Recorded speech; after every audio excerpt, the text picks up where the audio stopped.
What's good, everybody? Welcome into Breaking Bet here on this Thursday, March 5th, highlighting the March 6th Friday slate. Got my guy John Bollman in here with me as usual. Johnny B, what's going on, my man? Nothing much, dude. Doing good. We got a lot of baseball this weekend. Conference games starting up, so it should be a fun one. Yeah, it's actually interesting because, like you said, a lot of these conference games are starting. The only main conference that hasn't started or isn't starting is the SEC. Actually, I think the Big 12 as well. They're delaying until next week. We do have a. I'm gonna be frank. We don't really have a great slate this week. Last week was biblical. We had a really good board last week. Not getting it much this week. I knew it was going to be bad, but then when you finally see the lines and you see everything all on one screen and really how big these discrepancies are, it really puts it into a different light. And, look, obviously next week conference plays back for everybody. SEC, these matchups are going to be off the hook. We're going to get some real bangers next week, but we got to weather the storm this week. And it's going to definitely differ on how we're attacking the slate. So what are you looking for, especially on a Friday night, to set the tone for the weekend in terms of trying to handicap and bet said slate? Yeah, I mean, you said it. To be honest, it isn't the best slate. There are a lot of massive favorites, and there aren't too many games that you can legitimately bet on unless you're going to make a massive money line parlay or something, or take a huge run line. So, and obviously run lines aren't out right now, so it's tough to kind of talk about that. But very interesting week. And, it seems like a lot of these teams, not necessarily scheduling cupcakes, but didn't want to, save their best games for the weekend going into conference play, which is understandable. Yeah, a little tune-up game, little momentum starter here. But, nonetheless, we do have to go through some of these games. And I highlighted the ones that are a little bit more playable. Like, we could talk about some of these minus 350 legs, like, for instance, and Auburn against, I think, Winthrop. We could get into a little bit further detail later on in the show here, but we got some ones that are pretty competitive in terms of lines and who's actually going with the matchups here. So we'll get into that here. But before we do, don't forget, guys, still early in the season. We're only entering week 4. Lock into that college baseball VIP Discord with us today. Go to dubclub.win/_JohnnyVTV/. Finally got a good slate last week.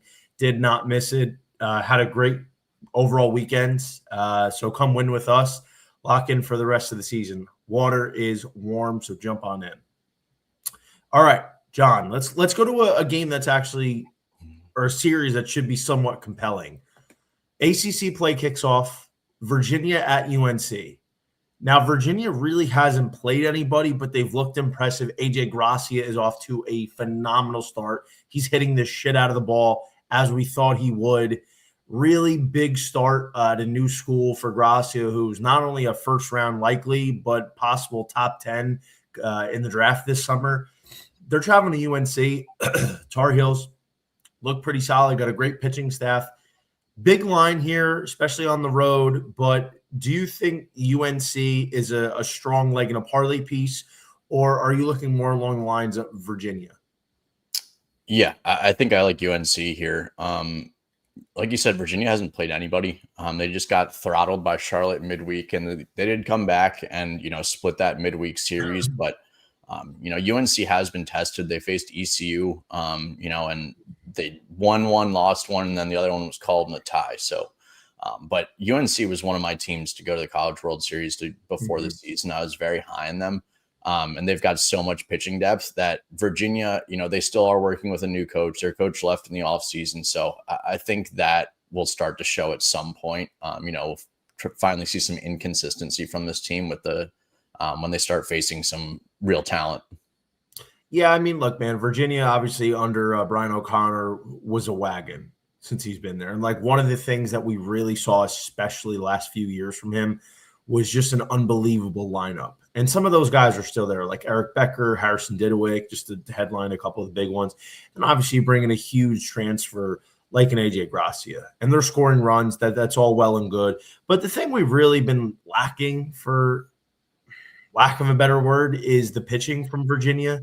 Now they brought over, or I should say, Chris Pollard brought over like 8 guys from Duke. We highlighted that in the preseason, and one of them is, at least for now, the Friday guy, Henry Zakowski, who actually had a pretty good year at Duke.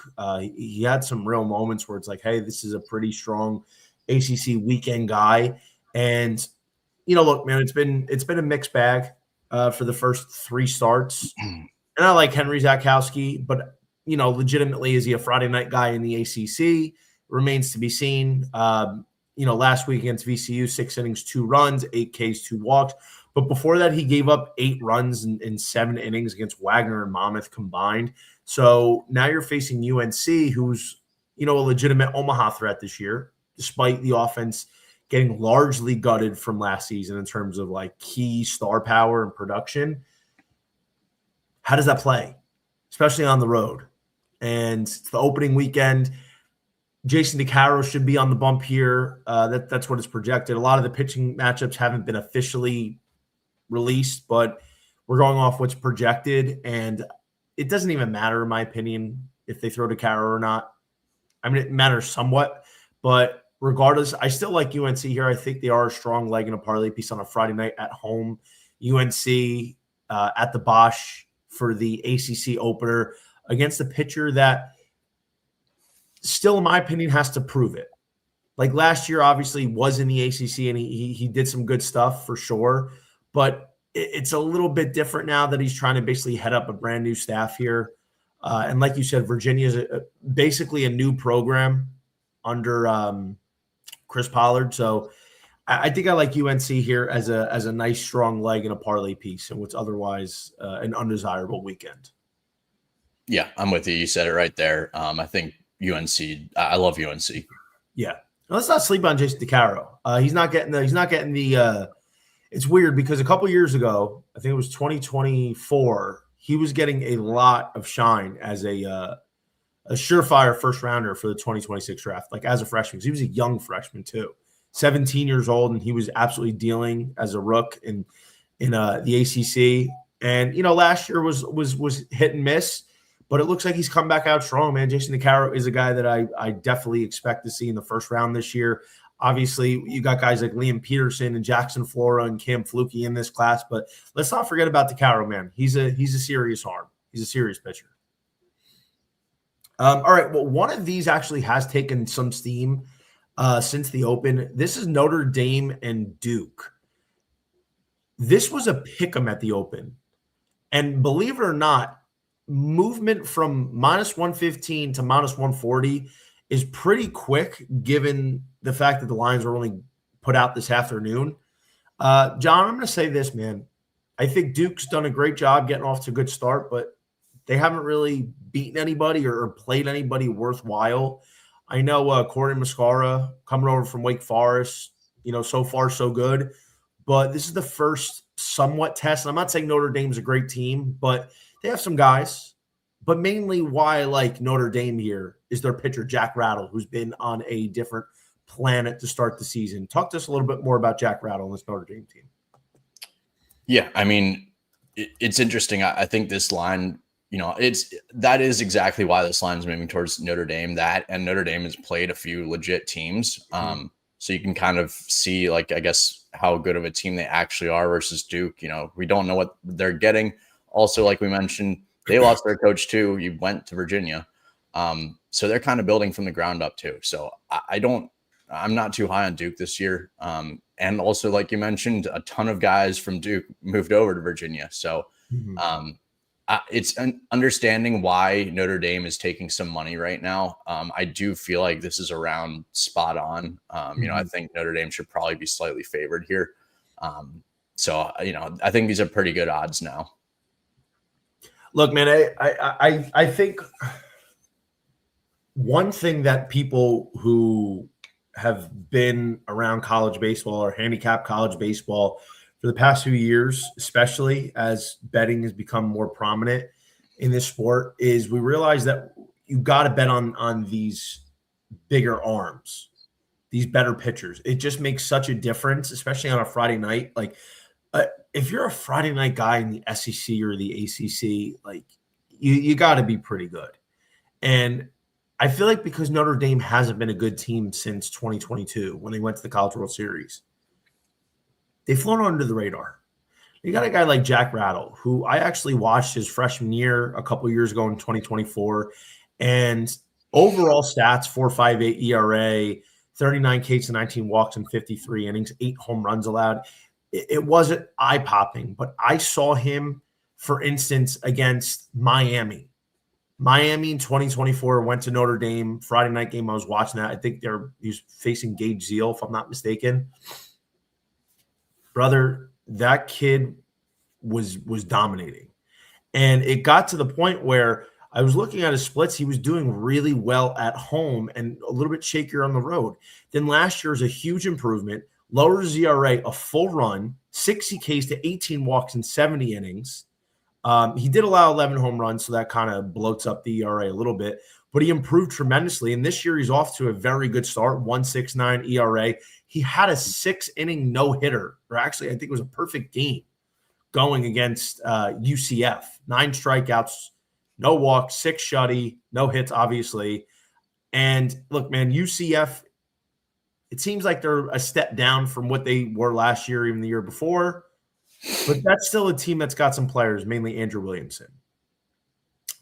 What we've seen from Jack Rattle is extremely impressive, and a guy who's trending straight up and honestly could be, if he keeps going this way, wouldn't be surprised to see him sneak in the first round this year or even like an early to mid-second. So I like what Jack Rattle's doing. I think Notre Dame is a sneaky play here, so I'm going to be rolling with Notre Dame. I think this is probably one of my better plays in a limited slate.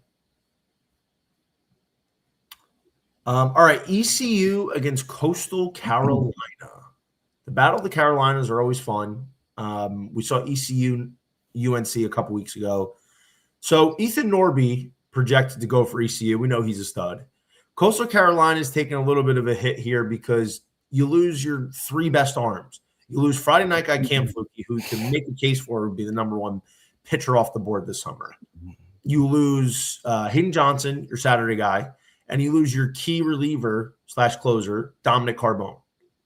Cam Flukie is going to be out for a while. Might not come back until probably closer to late April, early May. Should Coastal Carolina, even at home, be a -145 favorite against Ethan Norby?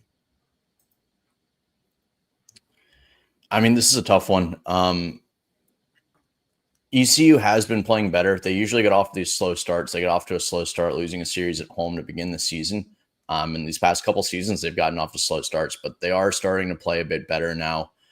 Coastal Carolina, as you mentioned, they have so many injuries. They're kind of just trying to fill some voids. It hasn't totally translated to wins, especially against good teams yet.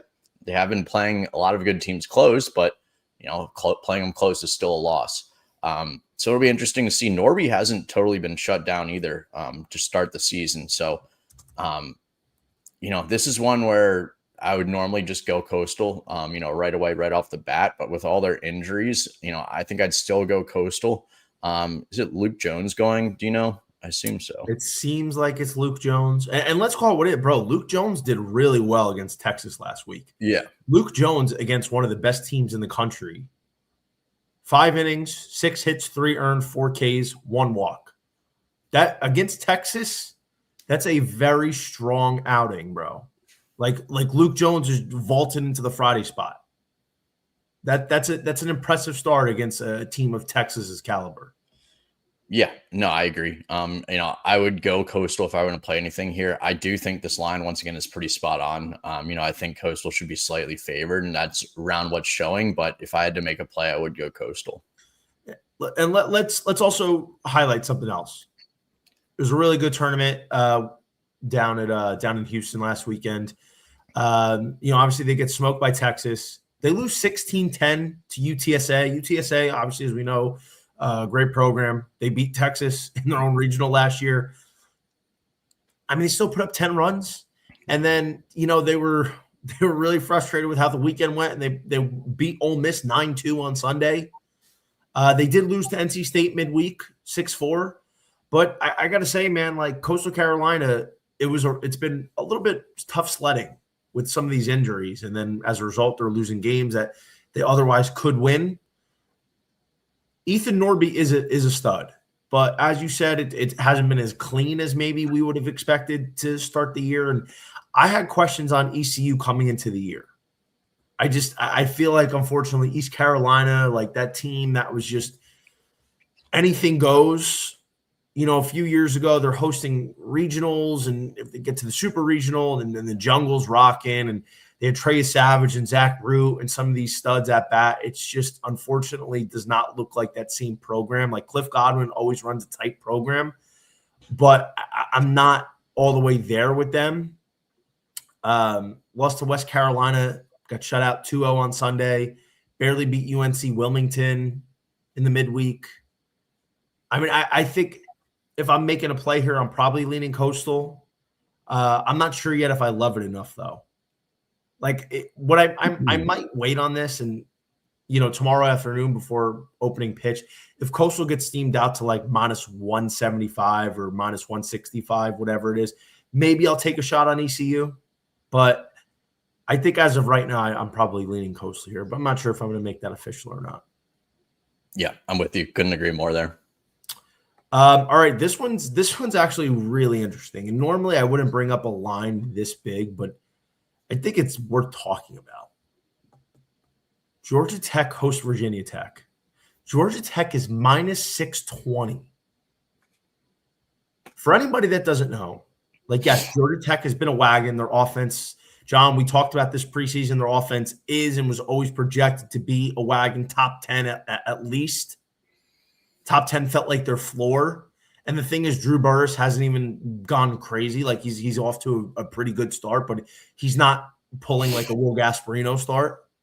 And they're still putting up this kind of offensive clinic. Their pitching has looked better. But, buddy, I don't think enough people understand who Virginia Tech has going on their side. We're talking about Brett Renfroe. Brett Renfroe had a very good year last year. I actually bet Virginia Tech last Friday, against Texas A&M because they were like plus 220 on a neutral field. And look, they got run ruled, but Renfroe held his own. He left the game. I think it was like a 2-0 game when he left, and the bullpen just completely collapsed. And obviously that's still in play here. Georgia Tech's offense, I think we both agree, is better than what A&M has. I mean, A&M's no slouch, but Georgia Tech is a legitimate wagon on offense. But I don't think Virginia Tech should be plus 400. I think this is insane. I'm taking a shot on Virginia Tech just because of Brett Renfroe. Like, this is a legitimate dude. He doesn't get the shine that some of these other guys do, but he is a legitimate Friday night guy in the ACC. He's a very good pitcher, and I don't agree with this line. Yeah, so this is an interesting one. Like you said, this is one where, I mean, Renfroe has been solid. Like you said, he allowed 2 runs in 5 innings to Texas A&M, I believe it was. But I'm not a believer in Virginia Tech in general. I'm also not as big of a believer in Georgia Tech just because they're a hitting team. If their bats go quiet, they're going to have some trouble. I swear they've had an over in every single game except 2, and those 2 games are when I had their over. So Georgia Tech's starting to become that team that when I bet on them, it's just not good. Whatever's going to go wrong will. So this is one I think Georgia Tech's going to win, but I don't like that number. If I had to make a play, it would probably be Virginia Tech, but I just don't trust them enough to get the win. So I don't blame you for taking a shot at plus 400. I think that line's a little ridiculous, especially in ACC play. Yeah. But I'm staying away from the game personally. I'll tell you what, though, I'm going to be interested to see what the run line looks like. I'm going to imagine we're getting at bare minimum 4.5 on the run line. Like that's when you get a money line like this, you're going to be laying a lot on the run line. And I think Virginia Tech's at least worth the shot there. I mean, Tate McKee for Georgia Tech, he's been okay. I mean, he got roughed up a little bit by Northwestern last week, 4 1/3, 3 earned. The start before that, 4 innings, 2 run against Stony Brook. He faced Bowling Green opening day, was pretty good, but I just don't know if the Georgia Tech pitching is as locked down But let's see, it goes Crutch. If you can bet on first five, sure, maybe take a swing. But yeah, the first five is interesting. I mean, when we get the first five, I'll take a look. But look, man, like crazier things have happened. Georgia Tech isn't going to win every game, and I'm not saying Virginia Tech is going to be the team to take them down. But for the pitcher we're getting with Renfro and the price we're getting, it's at least worth like a little bit of a sprinkle. First five, maybe, yeah, run line possibly. But it's definitely something I'm keeping an eye out for, and I'd probably say to do the same as well. All right. Now we're having to really dive in deep here. ULL, Louisiana Lafayette, the Raging Cajuns against Dallas Baptist. John, do you have any plays here? I mean, Dallas Baptist is going to be throwing Russ Smith, struggled so far. Andrew Herman for ULL has been great. Chase Morgan, their usual ace, is out, I think, with a back injury. He hasn't played at all this year. Not sure when he's going to be back. Like that's a legitimate star, Chase Morgan. But Andrew Herman instead has done a fantastic job. Like, what kind of shot are you giving ULL here? Yeah, so this is one of the games that I actually really do like. I like ULL plus 154 here. I'm a believer in Dallas Baptist. I think they're still going to win this USA. I bet on them before the season to win their conference, but they haven't been playing well to start the season. Even their wins, they barely beat Air Force the other day, who has no pitching, especially late in the weekend. And they're just not playing great. Like you mentioned, their starters hasn't been pitching great. They're not playing as sharp as they should be. ULL is coming off a home win against LSU. Yeah, LSU's been struggling a bit, but that's still a great win. And it's not like LSU, just pitched anybody's that game. Jay Johnson came out and he pitched their top guys. He had Gavin Guidry start because he knew how much that game meant to them, and they still lost. So, that's a big win for ULL. This team's on fire right now. Obviously, it's a little tougher on the road, but I don't think Dallas Baptist should be minus 200. I think maybe minus 135 or minus 140 would make sense. So I like ULL plus money here. Yeah, I couldn't agree more, man. I might make this an official play. Like, look, Dallas Baptist, the Dallas Bombers, we've seen them a lot this decade. Like, that team was a legitimate wagon that a lot of people liked as a mid-major to make Omaha or even win in Omaha. Like, if there was going to be a mid-major to win, this was the team the last few years a lot of people have been circling. Dallas Baptist has been, before this year, like, they've been one of the top hitting teams in the country. Like, they just had so much power and just lethal weapons up and down the lineup. They had pitchers like Ryan Johnson, James Ellwanger. Like, there was a lot of guys, but we're not seeing this DBU team. If I'm not mistaken, the only legitimate star from some of those programs is Chase Krause or Chayton Krause. And he's really good, but, can't do it by himself. And we see from Russ Smith, man. I'm going to read off to what he's done. Last week against Oral Roberts, 5 1/3, 7 hits, 4 earned. The week before at UTSA, he got his tits lit. 2/3 of an inning, 6 earned, 3 walks. Start before that, Binghamton, 4 innings, 2 earned, 3 walks. Like, Russ Smith hasn't shown me anything. And we're like, yeah, you know what? I'm going to bet on DBU. I like Dallas Baptist. I think they're a great program. I think Dan Hefner runs a great program. I just think they're off to a slow start right now. And, at some point they're going to find out. Like, I picked DBU to win the conference. I think they'll be fine. Just in this particular matchup, there's a clear pitching advantage with ULL. And like you said, DBU's struggling to beat these teams like Air Force. Like we know Dallas Baptist could still swing it. Like, they have guys in their lineup that I'm going to say, hey, you know what? Fine, no problem. They're going to be able to score a little bit. They're off to a pretty good start, 21 home runs in their first 13 games, batting .301 as a team. When you're throwing out a guy like Andrew Herman, who has been as effective as he is, who's arguably one of the top arms they've seen this early in the season, I just don't think ULL should be plus 154. All right, Grand Canyon at Utah. Not confirmed, but it looks like Grand Canyon should be throwing Garrett Ahern against Coulter McNelly, stud for Utah. Minus 215. What's your thought here? Are you throwing Utah on a parlay on a Coulter McNelly day? I think I'm just staying away from this one, man. I mean, Utah has the ace. We know he's dominant. I just don't trust that team at all. And Grand Canyon's kind of the same way. They're very hit or miss. They're always capable of an upset, more so at home than on the road. And I know Arizona was like 3-7 to start the season, but they had won, like, I think it was the 3 in a row after starting 0-7 against some good teams. And then Grand Canyon beat them in the middle of the week. So it's always a solid Grand Canyon team, a good Grand Canyon program. So I'm just staying away from this game. I'm not going to bet against McAnally, and and I don't like Utah at that number. Yeah, I'm probably there with you. Grand Canyon's always like one of these sneaky programs, and to be honest, if Coulter McNally isn't sharp, which he really hasn't been the last couple outings, then it's going to be tough for Utah to win. I mean, granted, last week was, in my opinion, one of the better games on the slate, and we had some good ones. And it was Friday night. Coulter McNally, Jackson Flora, fantastic. Coulter McNally only lasted 4 innings, 2 earned, 3 walks. The start before that at San Diego, 5 innings, 4 earned.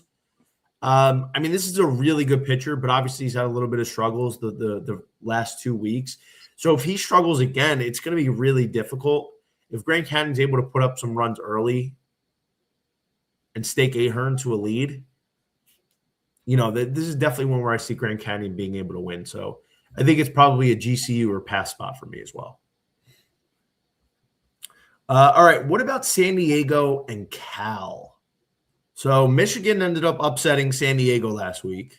I don't know if it's technically an upset, but they ended up beating San Diego, and looks like they're going to be throwing Diego Gutierrez against Cal's Oliver De La Torre, if I'm not mistaken.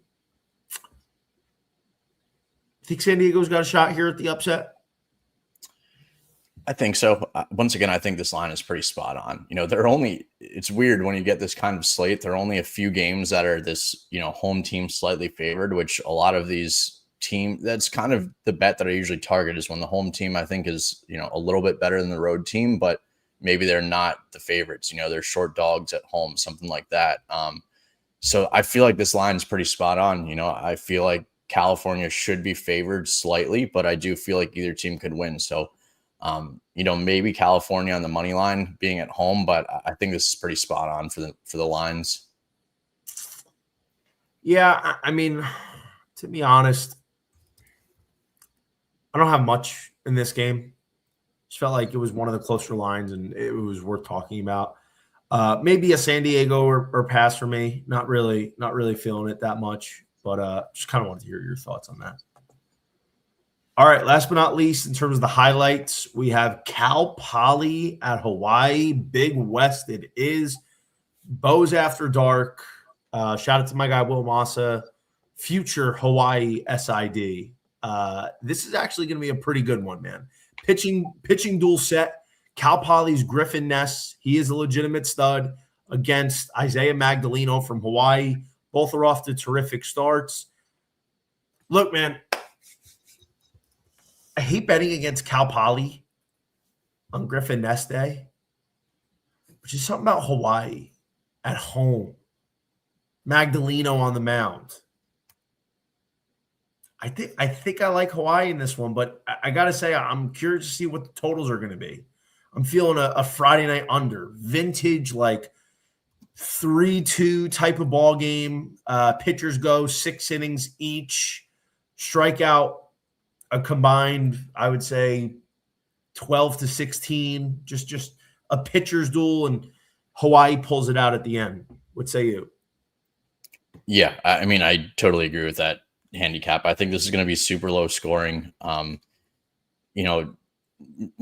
Hawaii usually has that home field advantage, especially early in the series after these teams travel. That being said, this is Cal Poly located in Cal. So yes, it's still a long flight. It's not nearly as long as some of these other teams have gone to play Hawaii. So both these pitchers have pitched pretty well. Magdaleno, got lit up by Wichita State a little bit early, but he was dominant against Gonzaga. 0 earned runs in 8 1/3 against Ball State, 2 walks, 12 Ks. Ness is against Southern California last week at home, 6 2/3, no earned, 1 walk, 7 Ks. The week before against Washington State, 7 innings, 1 hit, 14 Ks, and no walks. I mean, these are 2 legit studs, and some of the best mid-major pitchers in the country. So I definitely think it's going to be an under. I would probably lean Hawaii too because of that home field advantage and because I think they're a little bit of a better team. At least they've started as a better team. Yeah, the old fade on Ball State works every time. Yeah, man. I mean, look, USC is only one of the final 2 undefeated teams, along with the Horns. USC's pitching has been fantastic. Griffin Ness went head-to-head. Griffin Ness had a performance last week. And then the week before, he just completely destroyed Wazoo. This is a tough one. I'm leaning Hawaii here as well, but I like the under. I'm very curious to see what the line's going to be. Like, what would it take for you to officially bet the under? Like, what's the cutoff point for you? Yeah, it sounds crazy. I think 9, I would be happy. I think we're going to get something crazy like 8.5, and then hopefully it goes up. But I think 9 would be the cutoff. Anything lower than 9, I would probably pull out. Okay, so 9's fair game. I think so. Yeah. All right, let's see what we got here. So 3 Griffin Ness starts, 7 runs, 9 runs, 6 runs. Now, if we go to Isaiah Magdaleno, give me one sec. Let's see. Just out of curiosity. Let's see what he's got. So in his starts, 7 runs last week against Ball State, 13 runs against Wichita. Obviously it was a little bit more of a rough outing, as you mentioned. And then 5 runs opening week against Gonzaga. So typically when these guys go, it's lower scoring. So yeah, man, I think 9's fair. I'm hoping we see like a 10. I'm just jump on that under. I think that's pretty solid. I think I'd probably make that an official play if and when these lines come out. Let me see if by any chance we got anything yet. By the way, you mentioned it, bro. This is a long flight. Like it's not as long as some of these other flights, but the California and Hawaii, that's still like a 5.5 hour flight. Yeah, it's still like 5 hours. It's still like a cross country flight, essentially. I mean, people don't understand that. It's actually insane how far away that is. Yeah. So nothing out yet, but I'm gonna probably say 9's a fair cutoff point. If it's 9 or above, I'm taking the under, and if it misses, it misses. But that's one of those where a pitching duel. I just feel like we're taking these stud arms to deliver. It just feels like Hawaii, these Friday night games. We always get these like nail biters, these games where it's like it's won on a walk-off hit by pitch or a suicide squeeze or just something crazy. There you go. Appreciate you tuning in. Thank you for locking in with us here. Got my boy Dilly Daggers. What's up, Dilly? All right, that's going to do it for the highlighted games. Anything else that we missed that you maybe want to touch on? Something you're feeling like I want to throw in a parlay? Any long shot? What do you got for me? Yeah, I mean, it's not a great slate, as we've been talking about. So I don't have anything, I guess that I really love. Maybe one game that I would talk about is Purdue against Oregon. Okay. So DraftKings messed this up and has Oregon at home. And they've canceled bets before for betting on it there. So hopefully they change that up for having the wrong home team listed. But at Purdue plus 250, they've been solid to start this season. Let me pull up who they've beaten. Because this is a solid team to start the season. Oregon just lost mid week to Oregon State, a team they don't usually lose to. They didn't have a great weekend series. So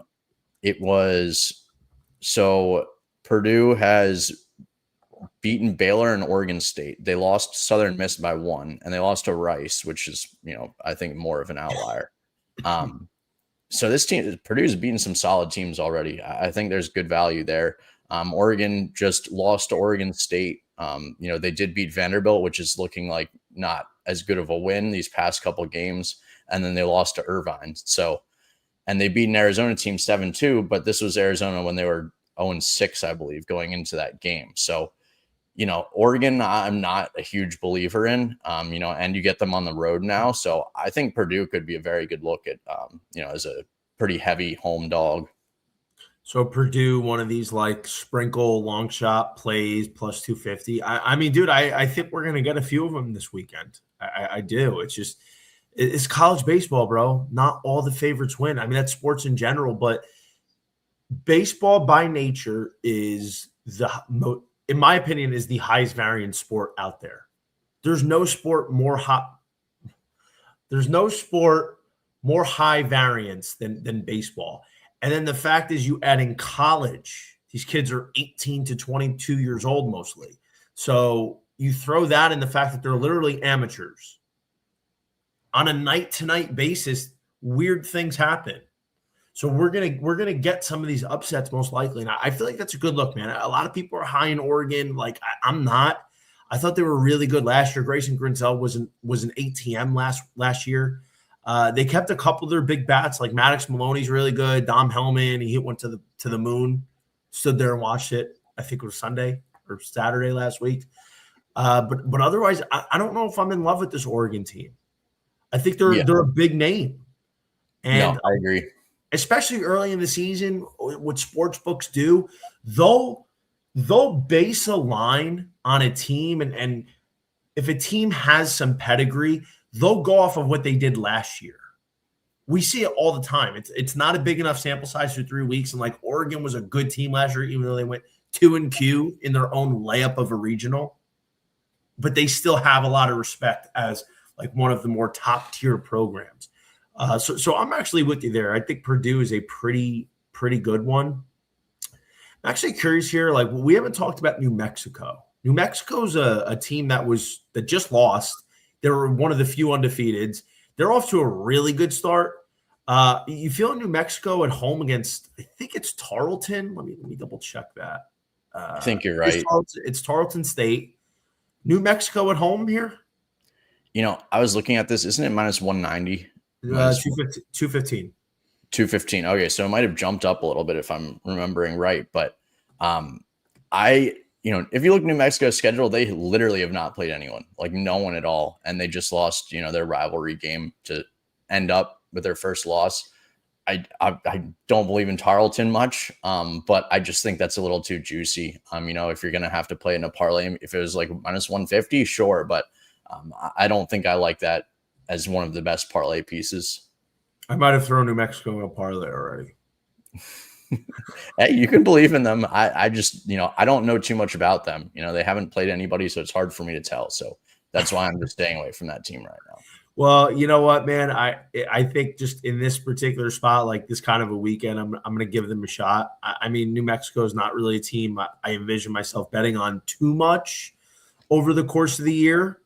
But look, man, I think they're worth a shot. They're playing really good ball right now. I don't follow them too much, so I'm not going to pretend like I'm an expert on all things New Mexico. I just know they've been playing really, really well. Gene Trujillo, he's off to a good start. He's batting 488. Lenny Ashby, 395. Anthony Diaz, 395. Like, as a team, they're batting 345 with 20 homers. And I understand they haven't really beaten anybody, but, they're going against Tarleton State at home. I mean, it's a pretty solid matchup if you're looking to grab something in on the something to boost the parlay, for instance. You're buying Louisiana hype after midweek LSU. Yeah, Dilly, were you late to the party, bud? We talked about ULL. Like them this week. I think John and I both feel Andrew Herman's the pitching advantage. Dallas Baptist just not strong right now. Still trying to figure it out. Russ Smith for DBU, he's been getting lit up the last couple weeks. So feeling a little ULL. I mean, in terms of winning the conference, maybe see when Chase Morgan comes back. But all good. But that was New Mexico. Question for you. I say this with all sincerity. Are you feeling an Xavier sprinkle against Oregon State and the phenom prodigy, demonic Dax Whitney? Yeah, I was looking at this. I think I don't mind an under. Xavier is not much of an under team. Well, FYI, Oregon State is minus 520. Xavier's plus 350. We've already highlighted first week or two Xavier. First week Xavier, well, Toby was on the podcast, but highlighted Xavier at ECU opening weekend. Like, this is a frisky bunch. They don't get a lot of burn because they're in the Big East, but this is a frisky baseball team that's constantly proven to like be a pain in the ass for some of these bigger programs over the last year or so or longer. And this is a big number, John. 350, even with Dax Whitney. Like, we saw Dax Whitney shut down Houston. And Houston only lost that game, by the way. That killed me. That cost me almost $2,000 because Houston. For anybody that missed that game yesterday, let me vent for a second. Anybody that missed that game, Houston was up 1-0. They only scored 1 run for the entire game. And why they lost was with 2 outs in the bottom of the 4th or the 5th inning. Chris Cinta hit a batter with 2 outs. Then he picked him off, but the first baseman got too cute, tried to run him down to second base, which you never let him go to the lead bag. And then he kept pump faking, lost the grip on the ball. Kid safe at second. Jacob Krieg cues one with 2 strikes to where the second baseman would be, but the shift. And then run scores, and then a single, and then another single. They take the lead 2-1. That's it. No more scoring the rest of the game. And Dax Whitney shut down Houston.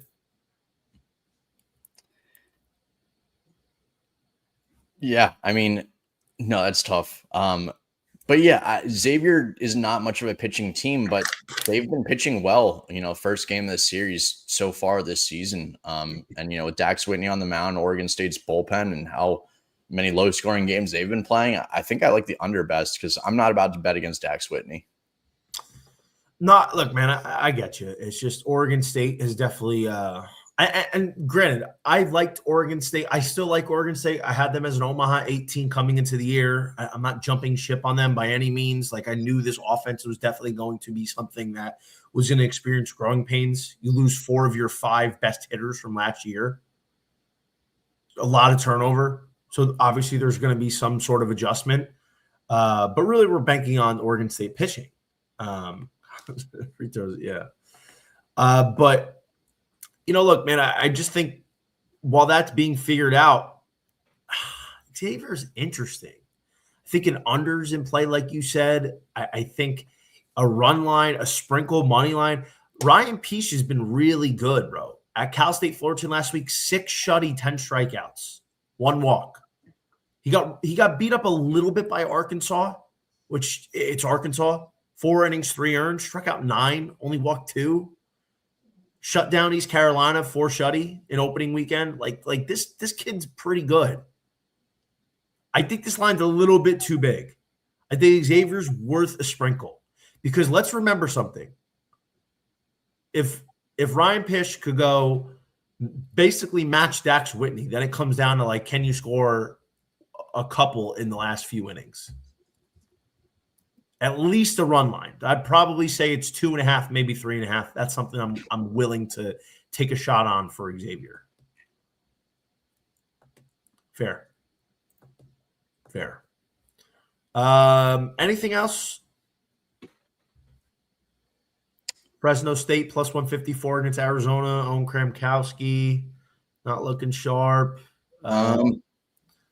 Maybe the last one, or I guess the last one that I'll bring up, South Alabama minus 130 against Louisiana Tech. I've been trying to figure out this Louisiana Tech team for the past couple of weeks now.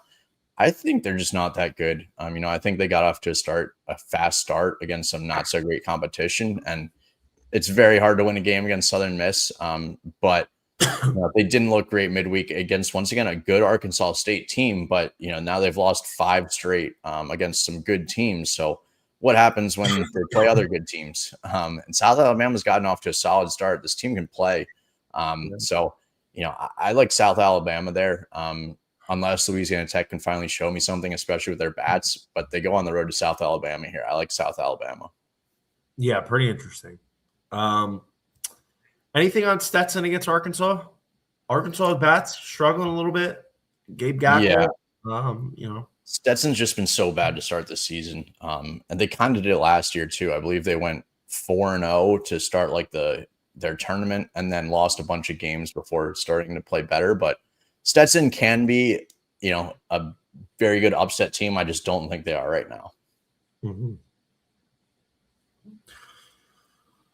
Gets UT Arlington last week. Gackle 5 1/3, 8 hits, 4 earned. Really wasn't. I was watching that game. He did not look good. He was not locating anything. It seemed like he was totally fine with giving up base runners, and they came back to bit him. So, I do like that is interesting, but I just don't think Stetson's the right team. I think Arkansas is probably looking to get a little momentum going into SEC play next week. Interesting. I do want to touch on something. We're through the first few weeks. I want to check out some futures. Had some line movements. Anything you're buying at all in the futures market? Could be conference. It could be College World Series. Could be Golden Spikes. Like what are you looking at right now? Yeah. So last week, I said that I jumped on Texas to win the College World Series, and that's my only to win the College World Series play so far. Still love that. I think it's only going to increase, especially with Georgia losing these games, Arkansas losing these games, LSU losing these games. I think Texas could easily be, the favorite to win the College World Series sooner than later. With all these teams losing these, having these bad losses. So I like that. The other one I would look at is UTSA to win the American. This team is good, man. I mean, if they struggle, it's with their pitching, but they can hit. We saw how good they were last year.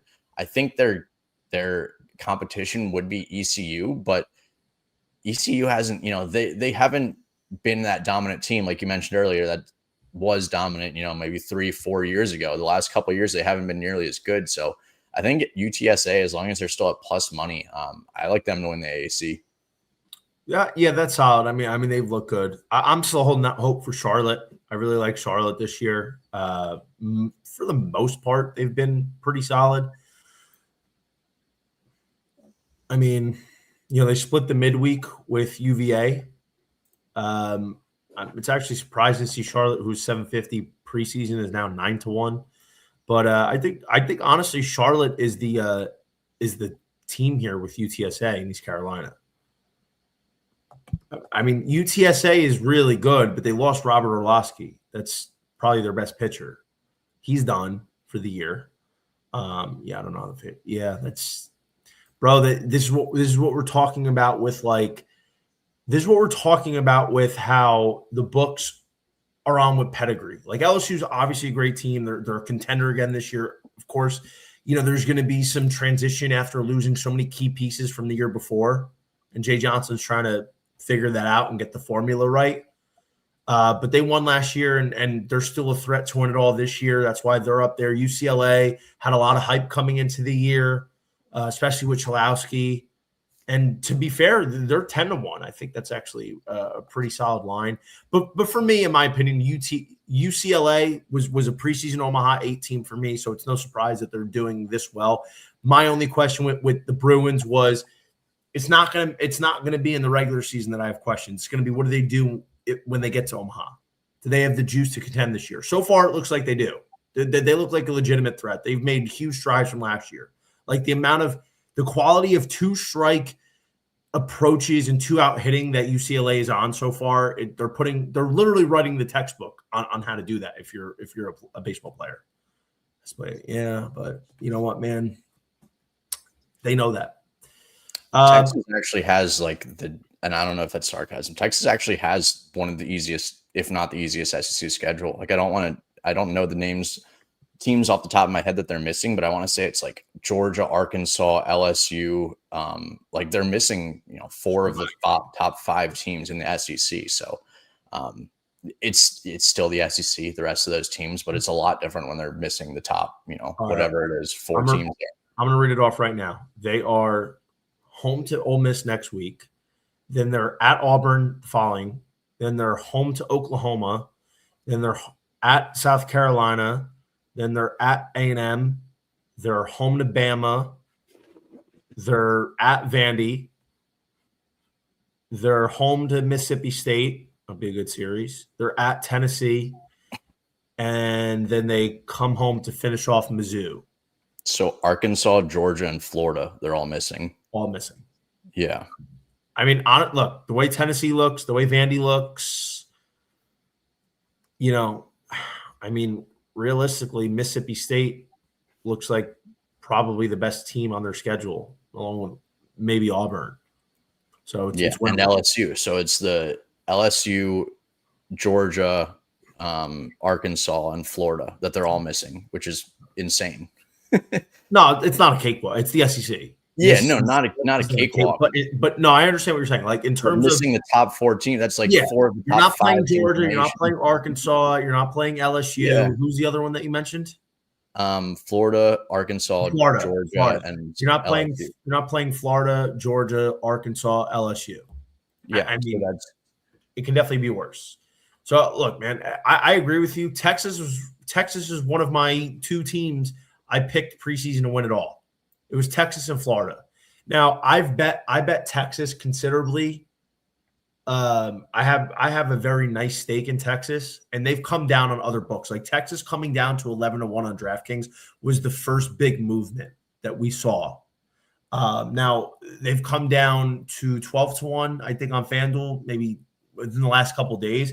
There's still a 14-1 out there. I'm hoping that stays there, and hit a bet or 2 this week. I'm going to be back up on them. Like I'm going to continue betting Texas. I just bet Florida again today because for some reason, and this is why looking at different books is important because there's a disparity. DK has it right. Florida is 18-1 right now, but there's 30-1s out there. Incorrect. And I told you guys on the very first show, Florida 40-1 is ridiculous. They should be closer to 20-1. Ridiculous number. That's why I jumped on it. And they're still 30-1. So if you didn't grab Florida when I told you at 40-1, there's 30-1 out there. Bet that now because this team is a legit wagon. Aiden King, thank God he's okay. It was just a cramp. Don't know when McNally's coming back, but this team has legit arms. Their offense looks good. They go into Miami, 2-game sweep. I mean, this is a legitimate team. So I think Texas and Florida are the big bets right now to be making. Like there's still some favorable numbers. I'll be honest, man. Like I felt like there was a lot of up in the air, like anybody could win this year, but I'm not really seeing anybody else down the board that I'm rushing to bet. Like I think it's crazy though. Some of these movements, like a team like Oregon State was 30-1 preseason. They were 90-1 at one point. Now they're 70-1. Kentucky's 90-1. Tyler Bell's resuming baseball activities. He's going to be okay. I think Kentucky 90-1 is a little crazy. Like I like the Wildcats coming into this year. I had them right on the cusp. Auburn 45-1. Look, man, there's some of these teams long shot that are interesting that shouldn't be that long. But I think really the best bets you can make right now are Texas and Florida. And if you're getting UCLA 10-1, I don't hate taking a little shot on them. I think it's nice to have in pocket because they should have a cakewalk to Omaha. But otherwise, man, like that like 20 to 40-1 range, just not much there for me. Like A&M, Oklahoma, Vandy, Miami, Oregon, Wake Forest, FSU, Ole Miss, Southern Miss, Virginia, like those teams I'm not really looking to buy to win the College World Series. So looking at to make the College World Series, I think the only thing that I'd look at is Southern Miss at plus 340. Being said, I still think if we wait a couple series longer, maybe a month more, you could still get around the same value. But I mean, that team's legit. It's just how well they're playing going into the end of the season. But I think they could most definitely they're probably going to have a home regional. They could definitely have a home super if they keep playing well. So, that I think plus 340 to make the College World Series there is a great look. And then the last thing I'll say before we can hop off is, so we were both very high on Florida to start this season. They were plus 550 to make the College World Series before the season. Now they're plus 145 already. 550? No, they were 450. You could get 550. I want to say it was on FanDuel where I got 550, but I guess on DraftKings it was like 450. Yeah, conference winners, FanDuel. Maybe I missed. No, this is to make the College World Series. I mean, I Yeah. can find which book I had it on, but yeah, all the way down to plus 145 now. Oh shit. I'm going to throw one more. It's not College World Series. Let's dip into conference real quick. Plus 550 on the score. AK Hunter, appreciate that. Plus 550 on the score. That's the ESPN. I got plus 550. That's the ESPN transition. Okay. Yeah. Honestly, I don't really bet on there. We're in Florida, so it's a little bit more limited. But that's good to know. I mean, 450, 550 we both knew it was out of pocket regardless. One more that I would bet. I think preseason I threw 3 units on it. It was a 3-unit play for me because it was plus money. And I thought that was ridiculous. And it's still a really, really favorable price. How in the hell is UCLA only minus 130 to win the Big Ten?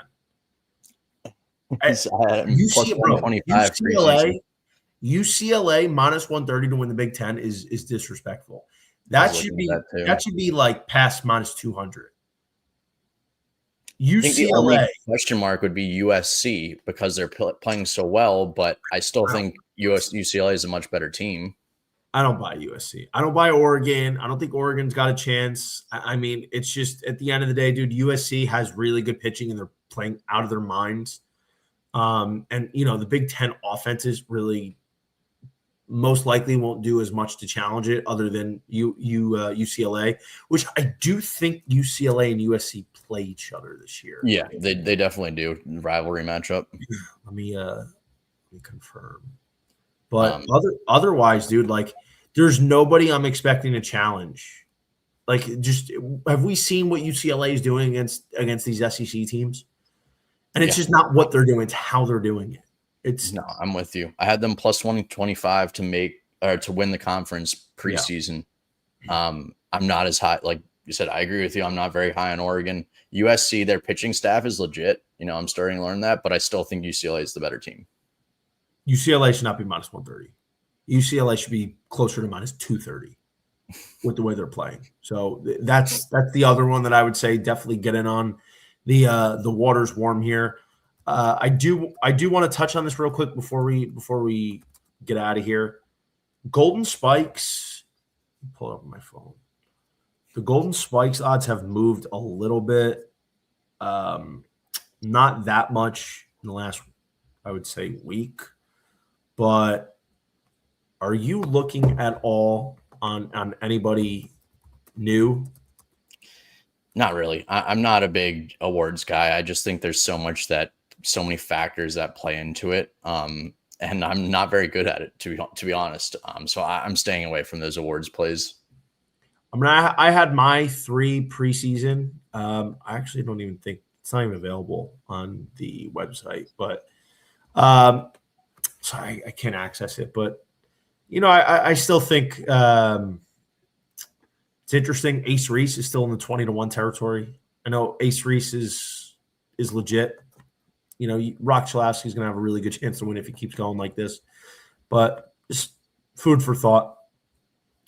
But look, man, even in a slate where it's not that good, we still find a way to make a good show and give out some good information. So appreciate you locking in with me, guys. Thank you so much for tuning in. We will be back next week, possibly sneaking another show before the weekend's over. But if not, we will see you back for a monster opening week of SEC and Big 12 baseball. Stay tuned and best of luck this week.